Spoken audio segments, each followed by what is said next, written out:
The next 2 days will be dedicated to trying to figure out what we're doing with starting pitchers this season. This should be fun. Welcome to Fantasy Baseball. Today, it is Wednesday, July 8th. Frank Stanfield here with Scott White and Chris Towers. And guys, we're going to have a lot of fun here trying to figure out what to do with starting pitching in a shortened season. We were talking just before we started here, and I keep flip-flopping. So hopefully you guys can help me figure out what I'm doing and help everyone else figure out what they're doing as well. What's going on, guys? How you guys doing?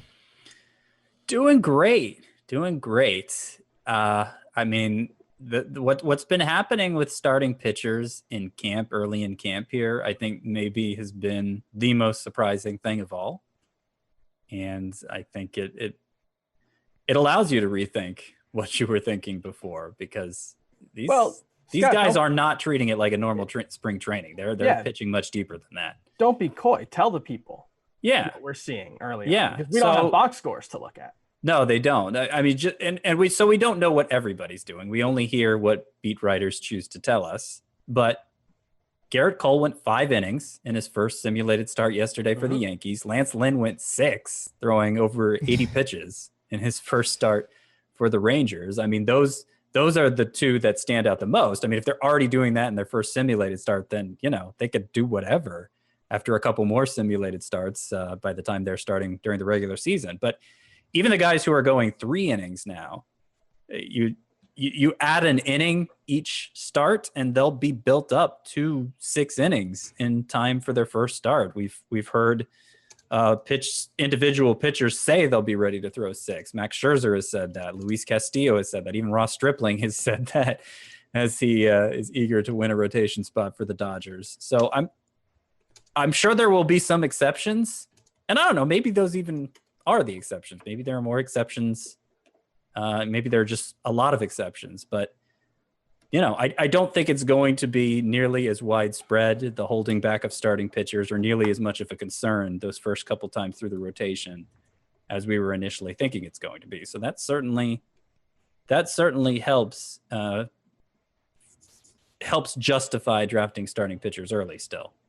Yeah, and we're going to talk a lot about this. We're going to spend a lot of time on strategy today. I really want to talk about the top 20 starting pitchers, which I think most people consider the elite for this season. But I do want to start off with a news item that we saw from yesterday. Jesus Luzardo, which is a very popular breakout candidate for people this season, has tested positive for COVID, and there was conflicting reports over, does he have to quarantine, self-isolate for 14 days per the MLB safety protocols?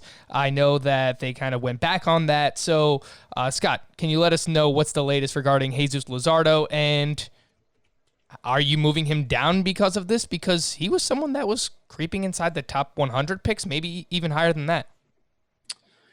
So I'm really reluctant to officially move anyone down right now, because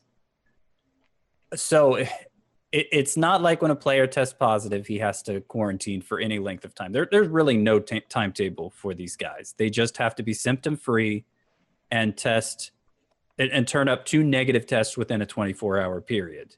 And most of these guys are symptom-free. I don't think we've seen Luzardo having symptoms. He says, I'm feeling good, just ready to get going once I get 2 negatives. So Joey Gallo, I think after the day after he tested positive, he got a negative test. So he's waiting to get back another negative test. They think maybe that one was a potentially a false positive. There's just no timetable for these guys. Even Freddie Freeman, who of course has had symptoms, sounds like he's had the worst symptoms of anybody. Like there are indications he's starting to feel better, and since he's a position player, there's still enough time for him to get ready potentially for the start of the season. So how much would you want to move him down? If nothing else, it tells you should wait until as late as possible to draft, because right now these guys, we just don't have any kind of timetable for him. I would worry more about a starting pitcher like Jesus Luzardo than I would a position player or reliever in terms of readiness. But if Luzardo is able to get those negatives turned around quickly, then he should have time to get ready as well. Chris, how might this impact you in season, right? Regarding, positive COVID tests, we do know that once you test positive, you have to test negative twice in order to be able to return back to the team. We've talked about adding more IL spots for this season for COVID positive players. Is that the only thing that you can do? Are you going to if it happens in season, drop someone like Jesus Luzardo because he's going to miss a decent portion of an already shortened season? It's so hard to answer that question because it's going to depend on, like, from what I understand, if you can be an asymptomatic carrier for like 7 to 10 days or longer, and you can continue to test positive while also feeling fine. And so I think, the timetables, like, it's going to depend, presumably once we get into season and and we're really starting now, this testing regimen where people are being tested, once every other day and presumably getting the results back within 24 hours or so, which, open question at this point. But presumably they would be testing positive kind of at the start, when they first are when the virus first infects them, I would assume. And so in that case, you're probably, like in Joey Gallo's case, even if it wasn't a false positive, it's possible that he was towards the end of the cycle and his body had already started, kind of, You're working. saying during the season, players have had a string where they've tested negative. If they suddenly turn up positive, you can assume it's the start of. Yeah. And that will presumably be, again, so much of this is unknown and it's going to affect everybody that it does affect differently. But presumably when it happens in season, the process is probably going to be a little longer. And my assumption would be that you're probably looking at minimum of 2 weeks for a return to play, even for someone who doesn't have symptoms. Again, like, I want to not speculate, but that would certainly be my expectation, Scott, based on what we've heard. Scott, how many IL spots is the right number for this season? I wouldn't do more than 5. What's the right number? I mean, if you're used to doing 2, maybe take it to 4. I think that's fair. I was thinking 3 to 5 is like a fair number. I was thinking 5 as well. That was the number that came to mind. Yeah, because you're not just going to have people who test positive. You're actually going to have people who get hurt too. So you have to keep that in mind. And that's one thing that I would point out about these guys working up to, 5 to 6 innings now is I think the injury rates early in the season, the injury rates are always higher early in the season, especially for pitchers. And in spring training, we'd see tons of injuries. I think that's going to be the case to an even larger extent this season, given the, hurry up and wait manner of this season. I would imagine we're going to see more soft tissue injuries, more hamstrings and elbow and biceps and elbows. And so, when it comes to pitchers, especially, if they're trying to ramp up really quickly, I think the injury rate for pitchers, I would imagine, is going to be higher than normal. You may be right, but I don't think we should necessarily take it as them ramping up more quickly. I think the understanding is that they were continuing their throwing programs throughout this delay. And so they were more built up than they would if they just showed up in February for the start of spring training. Now, right. I guess what I mean is even just continuing your throwing program for 2 months, 3 months is what it ended up being.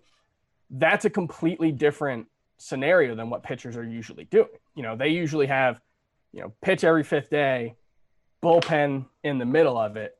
They might have been able to replicate that somewhat, but for one, you can't replicate a game situation. There's nothing like actually throwing in a game. It's just a different situation. That's a more stressful situation. And so my baseline assumption is pitchers will be more susceptible to injuries this year. And given that, the injury rate for starting pitchers is usually something like 40 to 45% in a given season, we're going to see a lot of pitcher injuries, I think. With that, let's get into it. Our starting pitcher preview 2.0 part 1. How are we handling starting pitchers this season? So I'm going to paint both sides of the coin here. We had this a few weeks back. Braves GM Alex Anthopoulos said that they would be cautious with their starters. They could go just 2 to 3 innings, some 4 for the first couple of times through the rotation, and then use several others who can go 2 to 3 innings in relief behind them to take advantage of their depth and to be overly cautious. That's one reason to be wary of starting pitchers. Then you have the randomness factor, which is something I brought up multiple times in a shortened season. Here were the top 10 in ERA after 60 games last year. Hyunjin Ryu, Jake Odorizzi, Justin Verlander, Zach Davies. Yes, Zach Davies. Luis Castillo, Charlie Morton. Lucas Giolito, Mike Minor, Frankie Montas, Marcus Stroman. All of those 10 pitchers had an ERA below 3 at the 60-game mark last year. Verlander was the only pitcher in that group who was being drafted even inside the top 100 picks, and he was a top 20 pick last year. So crazy things are going to happen in a shortened season. So those are some of the reasons maybe you want to fade pitching early on. But then, as Scott mentioned yesterday, I was watching the intra-squad game between the Yankees, and Garrett Cole pitched 5 innings. He had 6 strikeouts. He retired the final 10 batters that he faced. So are we thinking that the aces, the quote-unquote aces, can be the exception to this rule? Yeah. I mean, maybe it's Cole and DeGrom and Verlander, or do we just think everyone can kind of be the exception here, Scott? Even pitchers who we were kind of worried about their workload at the start of the season. Like I brought up Alex Wood, the back end of that Dodgers rotation. They have a lot of access. He's already thrown a 3-inning simulated game. Just today, Mike Soroka, you mentioned the Braves and what Alex Anthopoulos said. He threw 3 innings in his first sim start. So I'm not sure. I'm not sure we can really target anybody specifically who's going to be affected by that. I mean, the Braves lost Felix Hernandez. He chose to opt out for the season, so that took one out of their pitching depth, and maybe they're not as satisfied with their depth as they even were at the time he brought that up. So yeah, I'm to the point now where unless a player is delayed, like Jesus Luzardo, Carlos Martinez, if assuming they still want him in the rotation, something like that would really impede his ramp up process. I'm just expecting him to pitch at this point like he otherwise would. Now there is the randomness factor. It's such a small sample that starting pitchers, I mean, it's a small sample for everybody, but I think just the how few starts pitchers will be making will create more randomness in their results than you're going to see in the hitters. And so that tips the scales a little bit in hitters' favor in this shortened season. But if you think back to March, this was already being hyped as the year of the pitcher. There's a much steeper drop-off and a much earlier drop-off among the pitcher class than there is among the hitter class. You're still not going to win unless you have good pitching. And if you're not drafting good pitching, that means you're just counting on getting lucky with your late round picks or playing the waiver wire early in the season. And it may work out for you in a short season. Maybe you're the guy who grabbed Zach Davies, or I know Martin Perez got off to a really good start last year too. But I don't think that's a high probability strategy for you. So I'm approaching starting pitchers about the same on the whole as I was in March. And based on mock draft results, it seems like that's more or less the consensus. Chris, let me ask you this. Another feather in the cap for elite starting pitchers might be the fact that they are going to go deeper into games on a more consistent basis, which we know is most closely correlated with wins. And wins are a very random, tough category to fill, and they give us a lot of points in head-to-head points leagues as well, but they are correlated with going deeper into games. Does that mean that you should devalue players like Julio Arias or Jesus Luzardo once he's healthy, because we just don't know how deep those guys are going to go into games? They're going to be very good on a per-inning basis, but undoubtedly they're not going to go as deep into games as guys like Shane Bieber and Justin Verlander. Yeah, I mean, there are a couple factors to keep in mind. Going deep into games is, we did this research a couple weeks ago, and it was basically going deep into games was basically the most relevant stat when predicting wins. wins. Wins are impossible to predict basically, but that one, the problem is how deep a pitcher goes into a game is also not necessarily all that easy to predict because it's dependent on how good that pitcher is. And good pitchers, so, if Julio Urias throws up a 2.4 ERA with a sub-1 whip, he's probably going to go 6 innings pretty regularly because that means he'll be pitching really efficiently. That's what we saw with Blake Snell in his Cy Young season. Was he was only throwing 90 to 95 pitches in most starts, but he was more often than not getting through 6 innings because he was so efficient. Now that being said, predicting a Julio Urias 2.4 ERA is very hard, and so I do think you probably want to bump up the aces just for one. Their impact's going to be greater because they'll be throwing more innings. They'll be going deeper into games. And then it's not just that they're better, it's that they're more predictable. The guys who have done it year after year after year, you have a better chance of getting that same production from them in year N plus 1 than the guy who's done it 1 year. So even then, like Shane Bieber, there's no guarantee he's pitching all that deep into games because he may not be as efficient as he was last season. Yeah, I also wanted to address National League starting pitchers, and this is something that we've done in the past, but in case people weren't listening for the past couple of months throughout the pandemic and they're coming back now for our starting pitcher preview, National League pitchers are not going to face the opposing pitcher anymore. They are going to be facing another batter in the lineup, the universal DH. And Chris, when you looked at the top 10 losers in terms of strikeout percentage lost last season, Merrill Kelly, Jordan Lyles, Madison Bumgarner, Steven Matz, Mike Soroka, Tyler Mahle, Trevor Williams, Chase Anderson, Pablo Lopez, Joe Musgrove, of course, breaks my heart. Chris Paddock, Zach Wheeler, and Aaron Nola were just behind that group as well, so they ranked very highly on their strikeout percentage that is being lost. Scott, does that matter? And have you lowered anybody down your rankings because of this? Nobody significantly. I may have flipped a couple guys here and there. I know that I moved Madison Bumgarner down a little bit. Yeah, there are other reasons to move Madison Bumgarner down. I think the pitchers who were ranked where they were mostly because of workload, because you could trust them to accumulate over a full length season. They're not benefited by that as much now. So Bumgarner I moved down, like Corey Kluber I moved down, Lance Lynn to a degree, and Zach Wheeler as well. And then I moved Zach Wheeler down some more for the possibility he misses a stretch at the beginning of the season with the birth of his child. So that was reason enough for me to move down Bumgarner. I didn't really factor in the DH thing so much. I know he was one of the pitchers whose strikeout rate seemed to benefit the most from facing pitchers, and Mike Soroka was up there too. I think Chris Paddock up there too, or was he on the other end of the spectrum? Yeah, Chris Paddock was up there. I think he was just outside the top 10. He was maybe 12th on the list or something like that. Yeah. Their ERA baseline goes up. I think every NL pitcher's does. But enough to really swing the rankings, other than a spot or two here and there, I don't think so. I don't think this is going to make or break.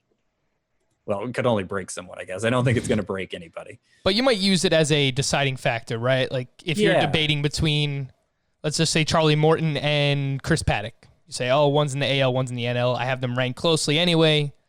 Let me just lean the way. I have a good example here because I do think I think maybe like Aaron Nola, I moved down a spot based on that. Because it was already so close between him and somebody else. Maybe it was like Aaron Nola and Charlie Morton.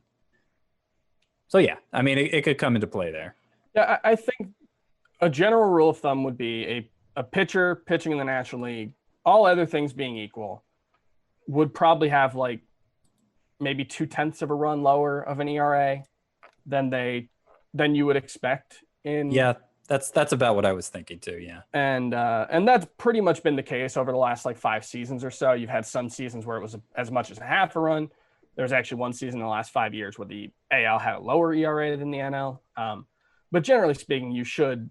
However, that effect is somewhat muted by the fact that National League teams were not designed and built to have a DH. And so generally speaking, the quality of production they'll get from the NL DHs will be lower as a whole. This is something that we've actually seen as a result of interleague play. The American League has generally been better in interleague play than the National League, and a part of that is because they plan for having that extra bat in their lineup. And so American League offenses are deeper. And so I would expect for the National League pitchers, the effect would be more muted than if they moved to the American League. Maybe now you're looking at 0.15 run worse than you would expect. But you should, as a rule, on a population level, lower your National League pitchers relative to your American League pitchers. I just don't think it should be a huge difference. And I don't think you should try to say, well, Jacob deGrom won't be hurt, but, Marcus Stroman will be. I think that's probably where you're going to get into, you're going to be chasing impossible odds. I think you should probably just do it as a population, not at an individual level. All right, Scott, let's tie a knot here on the strategy discussion. I know originally it was 4 of the top 37. We have lost some of those starting pitchers along the way.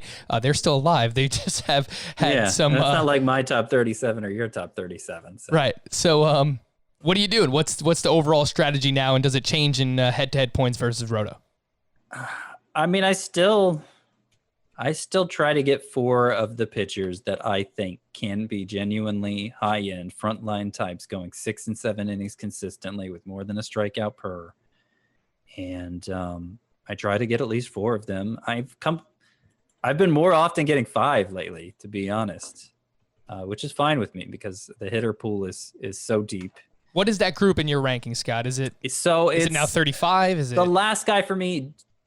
Usually ends up being Lance Lynn, who I have 30th in my starting pitcher rankings. Other guys in that range include like James Paxton, Zach Gallen. Just after Lynn are Corey Kluber, Hyunjin Ryu, and then Madison Bumgarner. I start to hedge on really whether he's part of that group. But it gets fuzzy around there with guys like Madison Bumgarner, Max Fried. Matthew Boyd certainly has the strikeout potential of an ace. Kenta Maeda, I've started to kind of think of him along those same lines too. So it starts to get fuzzy there in the mid 30s, but that's usually where I'm personally grabbing like my 5th starting pitcher. Chris, where have you settled in with strategy for the season? I feel like a month ago when we talked, we both kind of felt like, all right, this is the year to fade pitching. I mentioned I've been kind of flip-flopping. I think I'm going back towards drafting pitching early now. Where do you settle in here?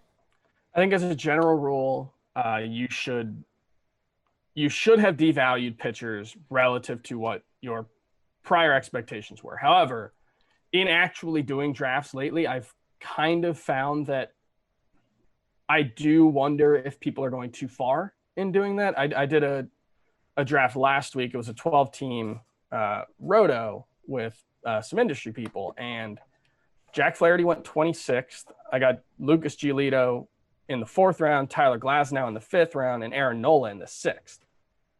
I certainly did not go into that draft expecting to pick 4 straight starters from rounds 3 to round 6. But when Aaron Nola's there at pick 58, and in another slow draft I'm doing, I got him at the end of the 4th round of a 15-team league. So he was 58th in that one, 67th in the other one. That's one where it's just, if the value's there, yeah, I'm happy to take 4 of those top 20 pitchers. It's just, it depends on what the draft looks like.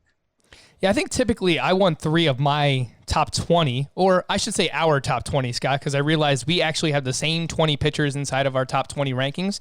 We just have them ranked differently. So we have the same exact name. So I want 3 of those top 20 typically, and I have to, and I've said this before, I have to leave every single draft that I do with one of Zach Gallen, Max Fried, or Frankie Montas, because to me, those are my 3 favorite breakout pitchers this season. All right, so let's go into ADP review a little bit here. I'll try and get through the top 20 today. I am now using NFBC ADP for the month of July. There are 12 drafts done over at the NFBC, so we do have 12, wow. 12 drafts. I know, so many, right? No, nothing could be skewed there. I think it was 7 the other day. Yeah, so some drafts are being done, but we have some data. I just think it's more updated than, using Fantasy Pros, which, is going back to all the way, I don't know, January, February. The first round, you have 2 pitchers that consistently go in the first round. You all know their names. It's Garrett Cole. Actually wearing the Garrett Cole shirt today. How about that? He's going off the board 6.6, first pitcher off the board. Jacob deGrom, 8.4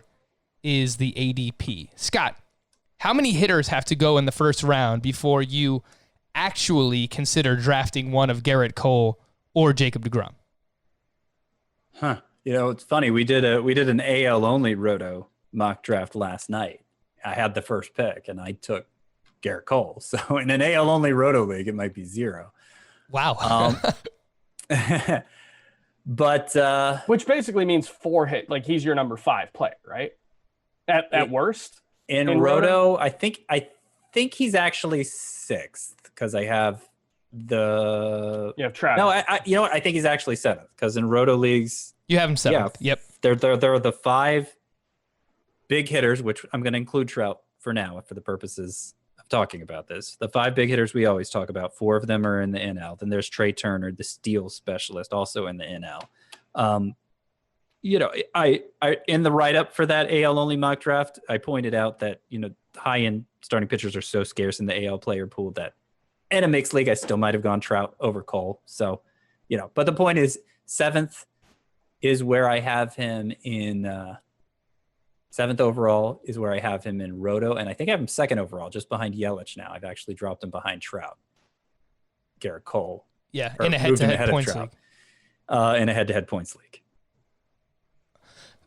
Chris, who do you prefer between Garrett Cole and Jacob deGrom, and why? That's Cole, and it's mostly the strikeout upside. I would actually expect Jacob deGrom to have better ratios. I agree with that. But, Jacob deGrom, Jacob deGrom did lead the National League in strikeouts last season, and I believe he was like 40 or 50 behind what Garrett Cole did. Garrett Cole did break 300 strikeout plane last season. He was one of 2 pitchers to do so. And, before the various injuries for Justin Verlander, I think deGrom was closer to Verlander than he was to Cole. Yeah, last year Garrett Cole had 326 strikeouts. Jacob deGrom had 255. Yeah. So he was 71 behind Garrett Cole. More. That's a lot. Yeah, last year deGrom was SP3 in Roto. He was the SP6 in points. He was SP8 in fantasy points per game. That'll happen when you only get 11 wins. Is it possible to have negative wins in a shortened season? I think that might actually happen for Jacob deGrom. Garrett Cole was the SP2 in both formats, both in Roto and in head-to-head points. Scott, you agree, right? You're going to take Garrett Cole over deGrom, both formats? Yes. And I think, I don't know, did you just mention it? The fact that there's the DH in the NL. Like, I think the clearest advantage deGrom has over Cole, especially with Cole going to that homer-friendly park and him being a fly ball pitcher. Cole clearly excels in strikeouts. And, I think you have to give him the edge and win potential too. But that's fair. deGrom would have the edge in ERA. That edge becomes lessened with the DH and the NL. I will say deGrom's safer, I think. Yeah. In Roto, I have deGrom ranked ahead of Cole, and it's because of the ratios, ERA and WHIP. I think even with the DH, I still think it'll be lower than Garrett Cole. He's not changing parks or anything, and I think he's safer. And I wouldn't be surprised, even if we had been dealing with a full season, and he went 210 innings, I wouldn't be surprised if Garrett Cole ran a 3.6 ERA in his first year with the Yankees. Like that, he is a fly ball pitcher. It is, a hitter's park, especially for home runs. I do think there is some ERA downside there, whereas deGrom, it's awfully hard to see deGrom having an ERA worse than 3.2 at this point. No, Cole was pitching at more of a hitter's park the last 2 years and had a sub-3 ERA each time, 2.50 last year. Right, but it wasn't. Well, I do think it's in the realm of possibility. He could be 3.60. I think low threes is probably accounting for the venue change enough. And I mean, does it creep into your mind the fact that everything the Astros have done and been accused of the past couple of years, like maybe Cole did something while he was there? I mean, look. Trevor Bauer used to call their pitchers out all the time for a substance. Well, this one specifically, the Cole Bauer rivalry goes back to college. But that, I mean, look. In normal circumstances, I would say that I thought it was unfair for Trevor Bauer to do that without anything but circumstantial evidence. Given what we have learned over the last, 9 months at this point, because somehow that's how long ago that was. It certainly seems much more plausible. I would say, and the accusation, for anyone who doesn't know, was that the pitchers use foreign substances on their hand to increase their grip, which has the effect of increasing spin rate on fastballs. Trevor Bauer tested this hypothesis out during a game when he pitched at Minute Maid Field. He went out for the first inning and his spin rate went up like 300 RPM, which is a significant jump for just the first inning. And then it went back to normal. Spin rate is basically a high spin rate for your four-seam fastball is a very good thing because it increases the perception the lift. of rise. Yeah, it the looks rise like a on rise. the ball. And so the effects of gravity are lessened. It makes your pitch harder to hit. That and velocity are the two key things that lead to whiff rate with a fastball. And Garrett Cole had like a slider-esque whiff rate with his fastball last year.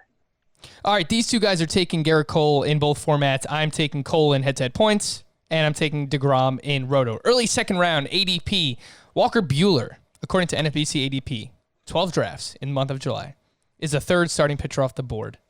13.2 is his ADP. Max Scherzer, 16.1. Justin Verlander, 17.7 is the ADP. Scott, how worried are you about injury/age risk with guys like Scherzer and Verlander? Scherzer, of course, dealt with the back and the neck injuries last year. He missed a World Series start because he couldn't get out of bed, apparently. Justin Verlander had a lat strain back in spring training 1.0, and then he had groin surgery throughout the pandemic. So how concerned are you over these two guys? Not very. A little more about Verlander because he hasn't really had a chance to put it to the test yet since recovering from that surgery. But Scherzer was somebody I was worried about durability and maybe age catching up to him. I just don't have those worries anymore in a 60-game season versus 162. Like he should be able to handle that as easily as anybody, as much of a workhorse as he's been throughout his career. Yeah, I will. I'll take Walker Buehler ahead of these guys in Roto leagues. I will take Verlander and Scherzer in points leagues just because they do throw much more innings per start. They're both in the top 6 from last year. Walker Buehler is down at 23 in terms of innings pitched per start, but Walker Buehler. He didn't throw many innings early on. That was kind of by design. Yeah, well, you remember last year he had the dead arm that he said he was going through, and the year before they went to the World Series, so he kind of had that hangover effect. But as the season went along, Walker Buehler, his final 19 starts, he had a 2.88 ERA, a 1.02 WHIP, 11.5 Ks per nine. I mean, that's basically on par with what you'd expect from these guys, and he's younger, and he doesn't have as much of an injury risk. So I'll take him in Roto. I'll take the other guys in points just because I think those guys will go deeper into starts than Walker Buehler. Walker Buehler did average 6.4 innings per start from May 1st on. If you remember, he didn't really do a spring training last year, and so he didn't throw more than 100. He didn't reach 100 pitches until May 1st. He didn't throw more than 90 in his first 3 starts, so it is somewhat skewed. He was pretty close to the top group. Yeah. Once you take out April. And yeah, I mean, I guess I talked about how volume guys I moved down I mean, I guess that's probably the biggest advantage Scherzer and Verlander had over Bueller is the kind of volume you would expect them to deliver over a full length season. I mean, they're at the very top of the list as far as that goes, and that I guess that advantage is lessened. Yeah, I haven't been inclined to move Bueller ahead of those two, but I get the argument. So Scott, rank those three in both formats. Scherzer, Verlander, Bueller is how I rank them, but it's close. They should all be gone by the middle of round 2. Chris, do you find yourself drafting from this group often? Because you are missing out on Jose Ramirez, Nolan Arenado. If you wanted to double down on hitters, those are the names that you have to pass up to in order to draft these guys. I'm more likely to go hitter at this point and then start taking my starting pitchers. But, you know, it depends where, like if I pick 6th and Garrett Cole's there, love to take him. Love to have a starting pitcher there. If I'm picking, 20th and Justin Verlander falls, that seems pretty good too. And so it's not a priority by any means, but, I'm certainly happy to do it.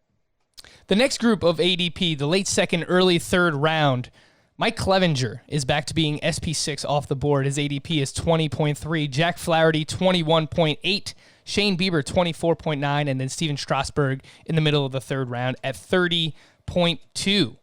Scott, Clevenger back to SP6 off the board. Despite pitching just 126 innings last season, he was the SP18 in Roto. He was SP3 in fantasy points per game. Are you all right with the ADP being back in the middle second round for Mike Clevenger?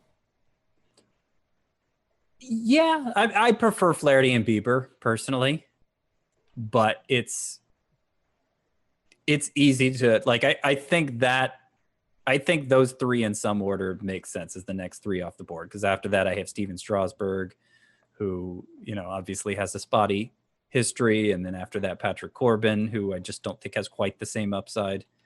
I prefer Bieber and Flaherty to Clevenger, but I think Clevenger has the most strikeout potential of the 3, and I could see taking him first if you're not as concerned about durability in the shortened season. Scott, do you think that we don't ding Jack Flaherty enough for his first half? That was just not good. First 17 starts at 4.90 ERA, a 1.29 whip. Ks per 9 were over 10, but the walks per 9 were over 3.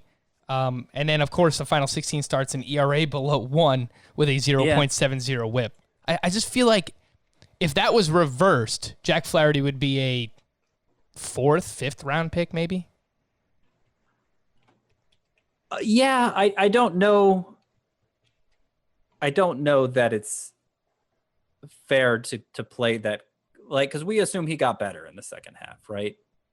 And he may have. He's very young. He hadn't peaked yet. I think it's a reasonable assumption. The thing is, you take Jack Flaherty's full length season, his ratios are actually better than Walker Buehler. So to rank him several spots behind Buehler, I think the only reason you're doing that is because you're accounting for how unreliable he was before the second half of last season. So I actually do think we're taking it into account. Chris, Shane Bieber is kind of an accumulator. Does he get hurt because of that in this shortened season where he can't really distance himself the further that the season goes along? I had questions about Shane Bieber long before this. This hasn't really changed my view on him.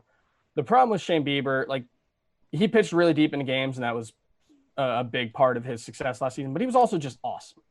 Like, if he had thrown 195 innings last season, he still would have been a really good fantasy pitcher. And so I'm less worried about that. Like, you're getting, elite whip, very good ERA, plenty of strikeouts from him. That's what he did last season. My concern is he still gets hit really hard when he does get hit. And so he really needs to sustain the strikeout gains that he made last season and the swinging strike rate gains that he made last season. And he very well may. But the 30% strikeout rate last season was, an outlier by a pretty significant margin for his entire professional career.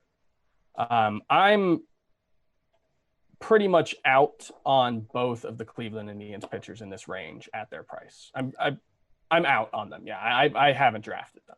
So is Flaherty the one you're most likely to draft here, Chris? Yeah, I mean, Mike Clevenger had an awesome 2019 season for 126 innings. Sonny Gray had his final 131 innings last season, over basically the same number of starts. It was 131 and 22 starts for Gray, 126 and 21 for Clevenger. Sonny Gray was better. Like, he had a 2.40 ERA. He had a similar whip. He had 11 strikeouts per 9, which Clevenger was better, but that was a massive outlier for him as well. And so it's the kind of thing where, like, maybe that's just who Mike Clevenger is now, and maybe that's who he would have been the entire season if he hadn't dealt with that back injury last year. But between the small sample size, the outlier season, back injury last year, knee surgery this year, I don't get how he's being drafted as the number 6 starting pitcher. Lots of smart people like him even more than that. I think Alex Fast from Pitcher List might have him like 3rd or 4th. It's not going to happen for me. There was a big jump in velocity last year for Clevenger. Sure. So you're kind of assessing him as a different pitcher than he was prior to that. I do have to bring up this stat for Shane Bieber because it's one of my favorite stats. I love this stat. That's a good stat. Pitches into games. Shane Bieber had 10 starts of more than 7 innings last year. 10. Max Scherzer had 5. Justin Verlander had 4. Garrett Cole had 3. Jacob deGrom had 2. So, like, the top 4 pitchers that we rise above a level, we put a level above everybody else. Shane Bieber had, of the highest of them, Max Scherzer, Shane Bieber had twice as many starts of 7 innings, of more than 7 innings. So he's the workhorse among workhorses. He's maybe the best control pitcher in baseball, and that's why I am higher on him probably than the consensus, having him 6th at this position. Yeah, Scott, I mean, do you think we put too much into the hard contact rate? Look, it was very high last year. It's been high the 2 seasons he's been here. 42.6% last season, 43.9%. But does it really matter when he's striking out almost 11 per 9 and his walks per 9 are below 2? Like, you can argue his strikeout to walk ratio is, I mean, it's in that group with the top tier. Yeah, it's the risk factor for Shane Bieber. I think every pitcher 6 and beyond has at least one risk factor. So it could be why he underachieves this year. It could be. But he's maybe the best control pitcher. Like I said, he added a great second breaking ball to an already great slider last year that made him better against opposite-handed hitters. And like, you look at, if you believe in XFIP, the XFIP backs up what he did. xERA doesn't because it relies on that hard contact rate, but XFIP and Sierra, they absolutely do. XFIP assumes a normal batted ball profile, sure, or a quality of contact. And look, pitchers don't have that much control over their quality of contact. That's, that mostly belongs to the hitter. But Bieber is on the extreme end. I think, Frank, you framed the question correctly. Is that really a concern if Shane Bieber is striking out 11 per 9? No, it is not. The problem is it a concern if he's striking out 10 per 9? It starts to be a concern. If it's 9 per 9, if it's a 24% strikeout rate like it was as a rookie, I mean, we saw what happened. He underperformed his peripherals in a way that probably wasn't due to luck. He had to get better because he is someone who I think you should probably expect to underperform his peripherals. Strasburg, the forgotten man, his ADP year by year, quite the roller coaster because 1 year he gets hurt, 1 year he stays healthy. Last year he stayed healthy, the first time he threw over 200 innings since 2014, and he was very good last year. 3.32 ERA with a 104 WHIP. The forgotten man. Do you guys draft Strasburg? I know, Chris, you're not going to draft Strasburg. No, I mostly skip the second tier of starting pitchers after Verlander. This is mostly, I try to avoid that, and that's historically, it hasn't been a particularly profitable range of starting pitchers to select.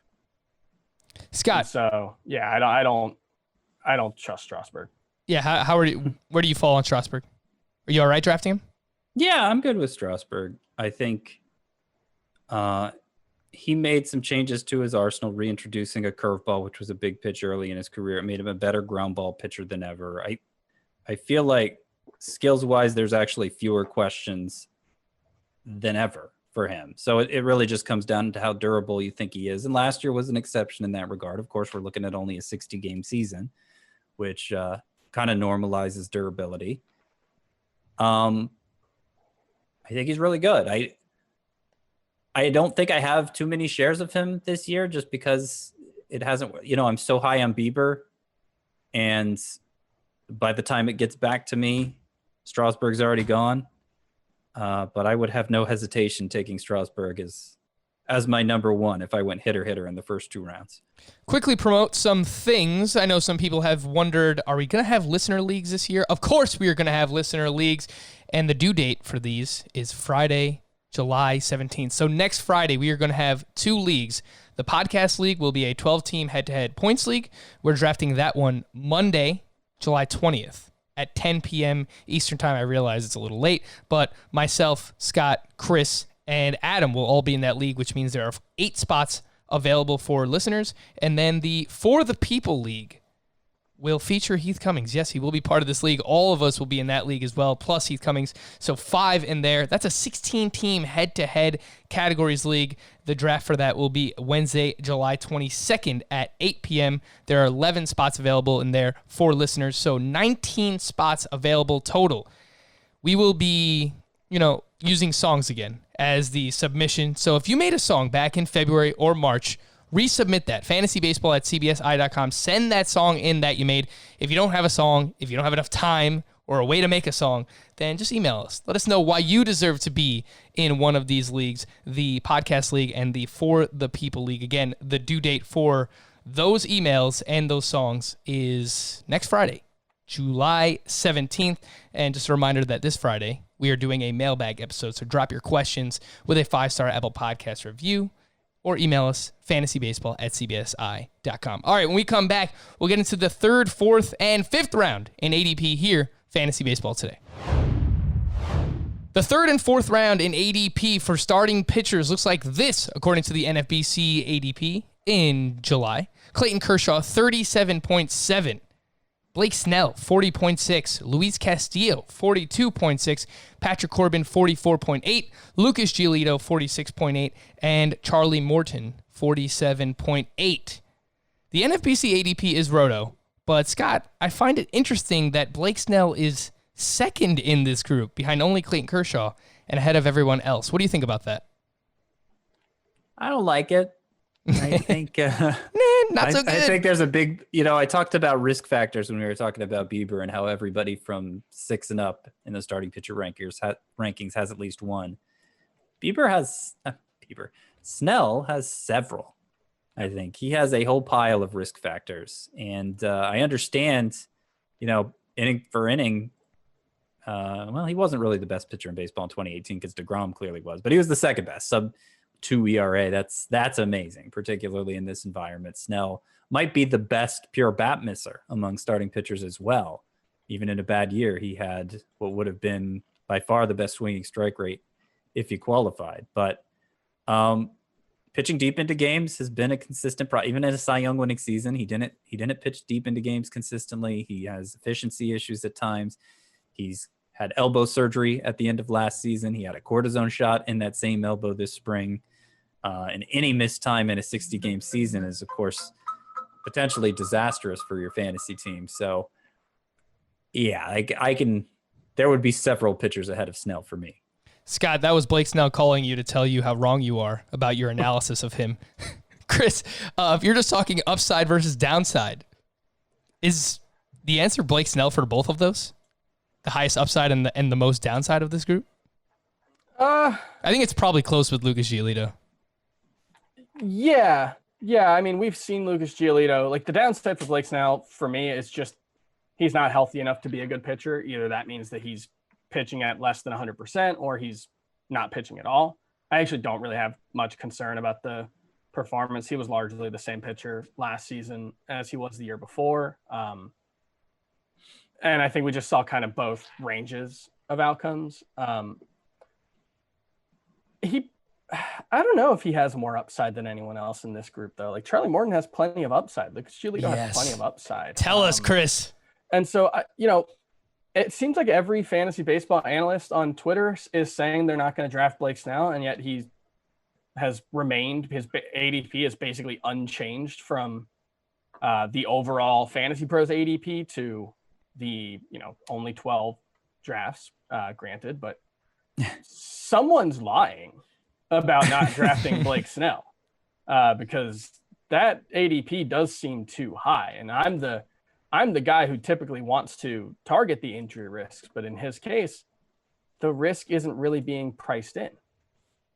Scott, you have this group ranked Patrick Corbin, Lucas Giolito, Luis Castillo, Clayton Kershaw, Charlie Morton, and Blake Snell. I think it's a very tight-knit group. Why do you have Patrick Corbin at the forefront of this group? He's done it 2 years in a row. He's, other than Clayton Kershaw, who, whose stuff is on the decline. He's working through it fairly well considering, but it's obviously on the decline.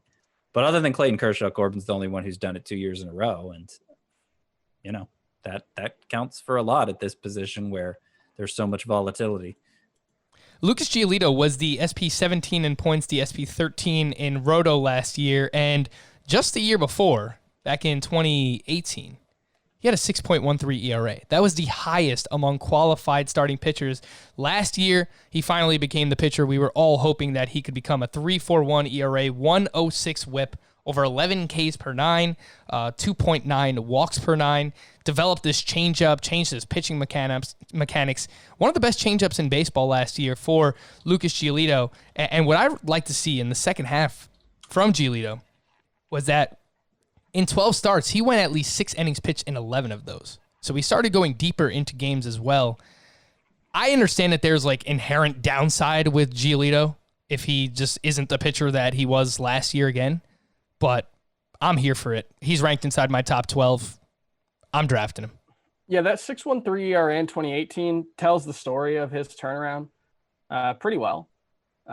Another way that I would put it is last season, his 11.6 K per nine was the first time he'd been above 10 since 2015 at any level.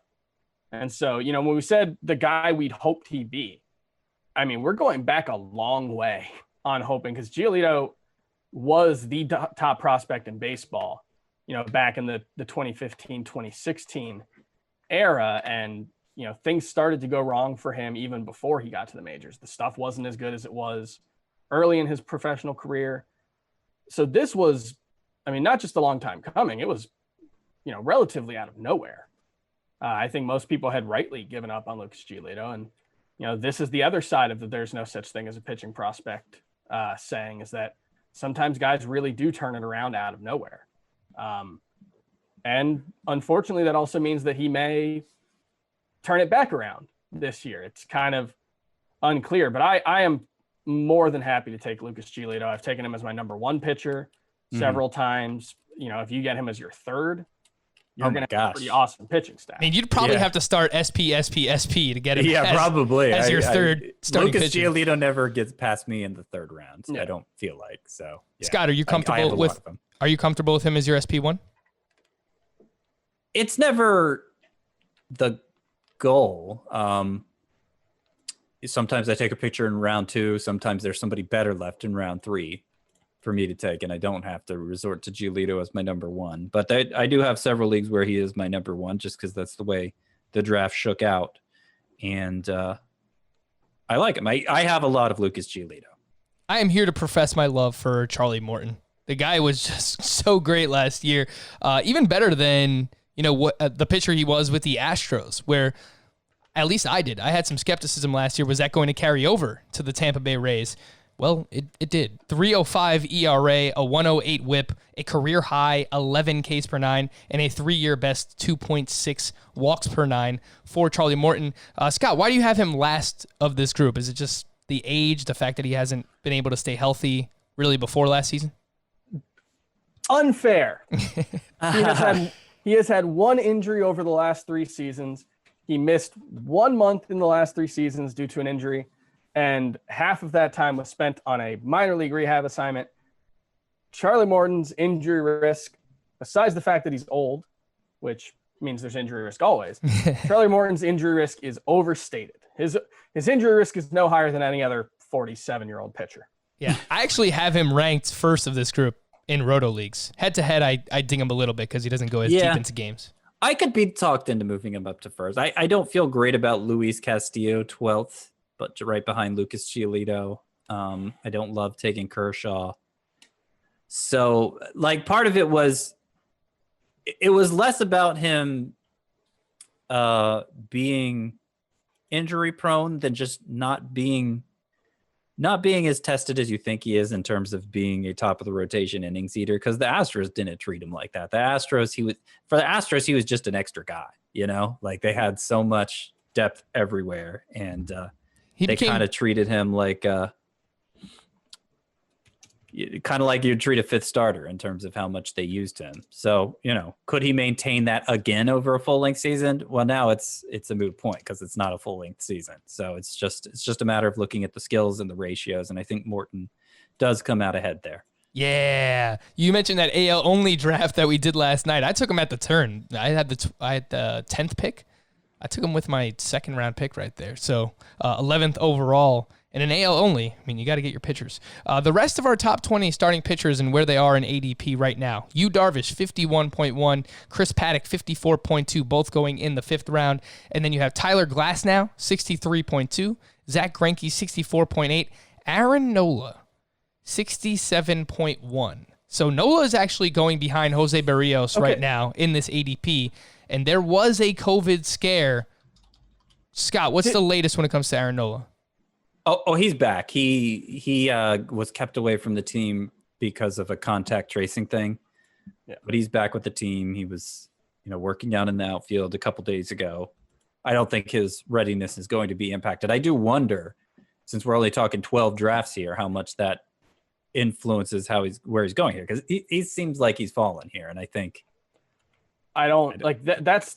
Did I miss something more serious than that? No, I think it's just that. If you want to use the Fantasy Pros ADP, Aaron Nola is 46.2. He's the SP14 going just ahead of Greinke, Morton, and Giolito, actually. So you're saying overall ADP versus just in July? Yeah. So normally he's a 4th-round pick in the NFBC drafts.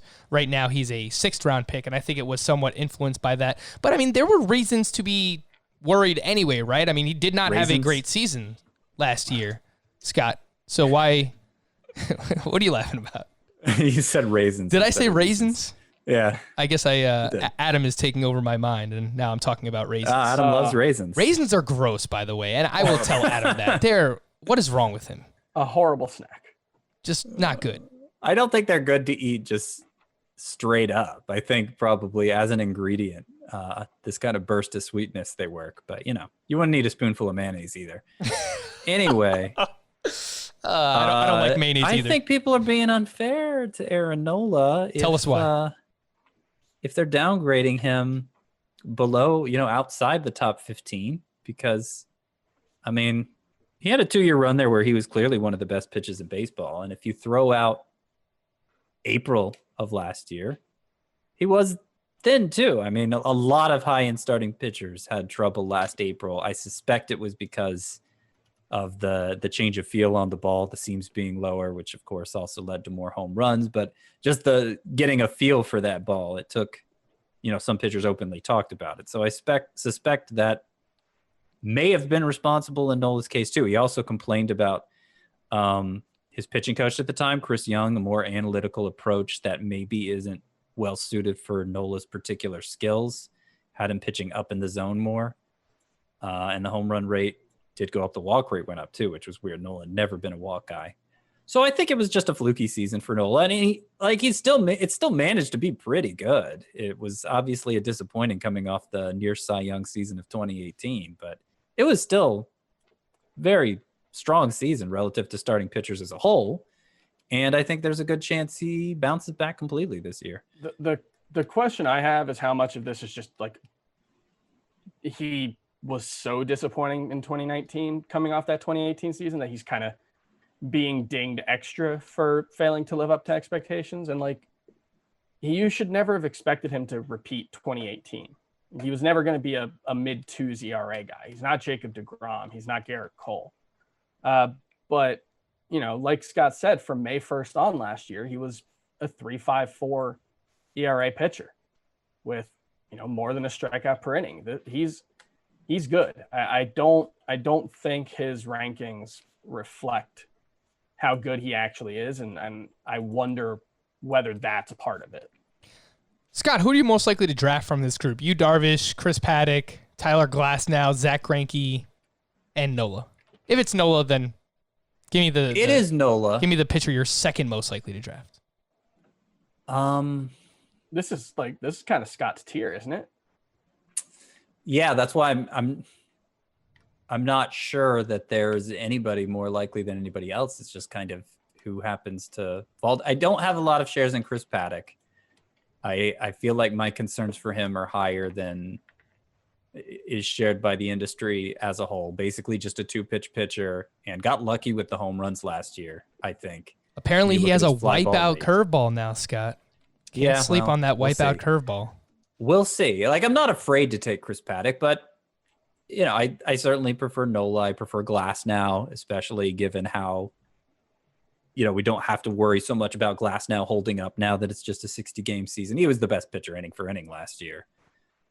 And he added 2 new pitches. Yeah.